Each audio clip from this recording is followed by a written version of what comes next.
बाबासाहेबामुळे लयच बदल झाला. नाही तर काय दैनी होते भाऊ.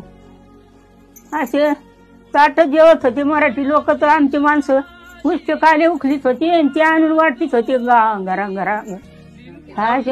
असा काढा आम्ही असे ताट उखलून लोकांचे खरकटे भगुन्यात घ्यायचे. घरी आल्यावर घर वाटायची. आणि बाबासाहेबामुळं लय चांगुलपणा आले. हा पहिलं काळ चांगलं ना तर लय कसं कान होत.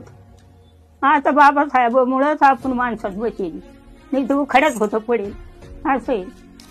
आणि आता त्याच्या पंक्तीला जेवते, त्याच्या पंक्तीला आमचे पोरं वाढते आणि त्याच्या आमच्या पंक्तीला जेवायचे ना. आणि त्याचे आमच्या गावचे लोक आता फक्त बाबासाहेब म्हणून. हा ते बाबानेच आम्हाला माणसात बसवलं आणि बाबासाहेबानेच चांगलपणा आणलं.